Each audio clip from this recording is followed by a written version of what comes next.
이해식 의원님 질의해 주시기 바랍니다. 네, 서울 강동을의 이해식 의원입니다. 중앙선관리 사무총장님께 질의하겠습니다. 총장님께서 불편하실 테니까 일일이 답변은 안 하셔도 좋긴 좋을 것 같습니다. 네, 한번 쭉 들어보세요.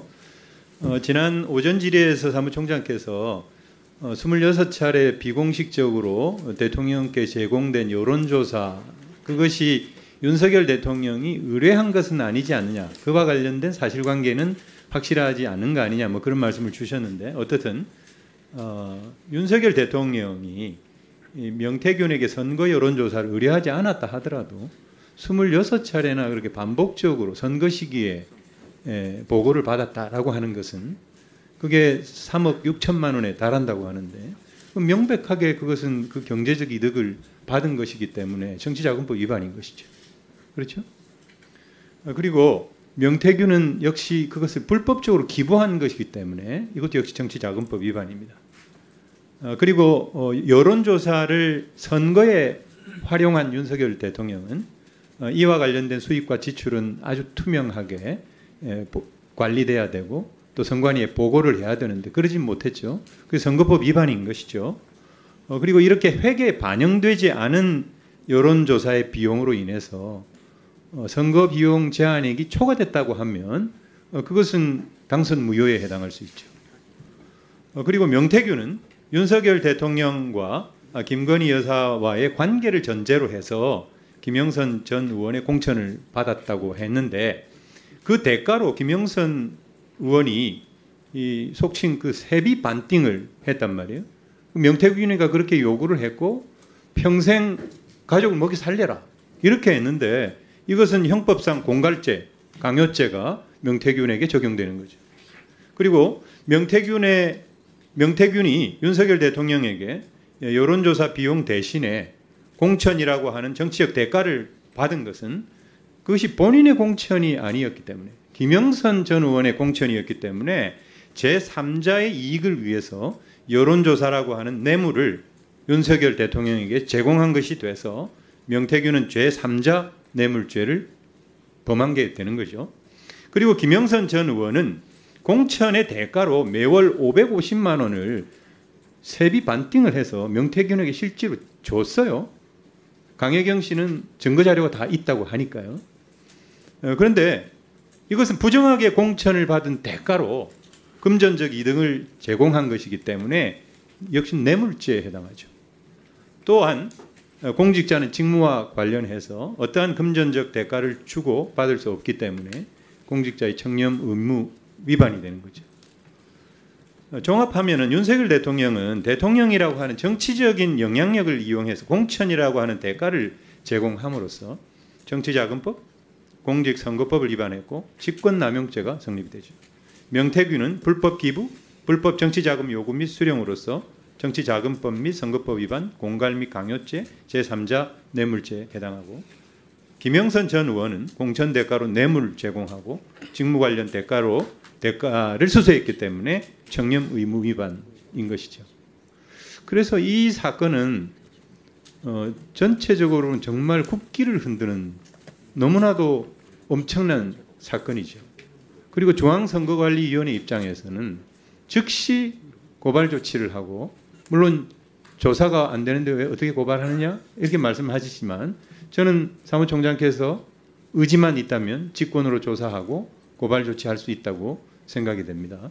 그런 조치를 한번 검토를 해 주실 것을 부탁을 드리고, 마지막으로 김건희 여사와 관련해서 김건희 여사의 공천 개입이 있었다라고 하는 것이 거의 확실하다는 것을 우리 국민들이 다 알고 있는 것 같아요.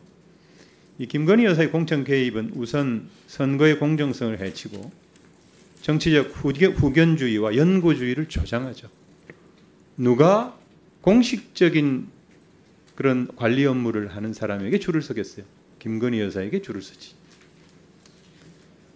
그리고 두 번째로 객관적이고 공정한 공천 관리를 통해서 경쟁력 있는 후보 선발을 추구하는 정당의 공천 관리를, 그 공천 관리 업무를 방해한 것이죠.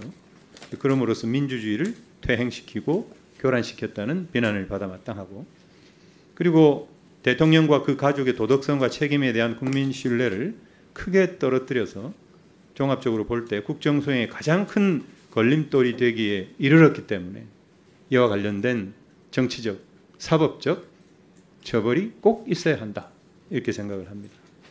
그래서 우리 총장님께서 아까 답변을 굉장히 곤혹스러워 하셨는데 이런 어떤 처벌 여부와는 별개로 하고 이런 선거라고 하는 민주주의의 어떤 근간인 이런 선거 제도를 뒤흔드는 이런 불법적인 행태에 대해서 어떻게 생각하세요?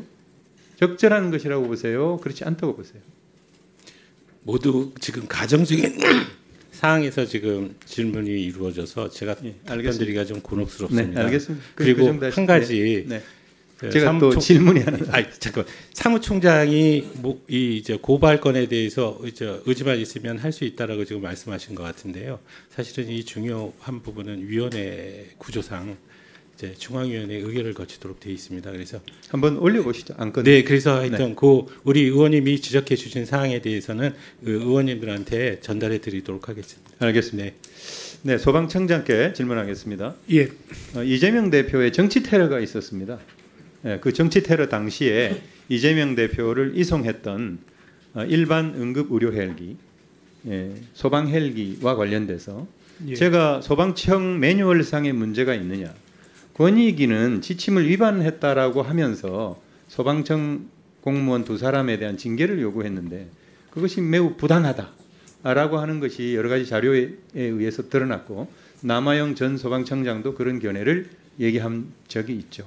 저도 자료를 요청을 했는데 소방청 매뉴얼상 문제가 있느냐 이렇게 질문을 했는데 특별한 문제는 발견되지 않았다 이렇게 서면으로 답변을 주셨습니다. 어떻게 보세요? 국민권익위원회에 2 소방공무원에 대한 징계 요구 합당하다고 보세요? 그렇지 않다고 보세요? 그 자료 저희들이 그 의사에 그 요청이 있었고, 그리고 그날에 이제 헬기가 저희들이 뜨는 조건들이 있습니다. 뭐 시계가 어떻고 또 구름이 운구가 어떻고 해가지고 확보가 되고 바람이 많이 불고 헬기를 뜰 수 있는 조건이면은 저희들이 그 소방 헬기를 그 전원에 그러니까 병원 간의 이송에 이렇게 활용하는 것이 소방청의 일반적인 사항이다. 그렇게 봤을 때 지난번에 그 남아영 청장께서도 같은 뜻 맥락으로 답변을 한 것을 알고 있고요.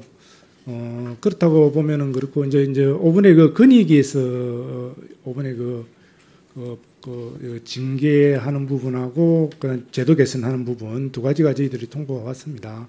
그 부분에 대해서는 그 매뉴얼이나 이런 부분들 닥터 헬기에 있는 내용을 내용 부분이 좀 우리 헬기 있는 거 약간 다른 부분이 있는데요.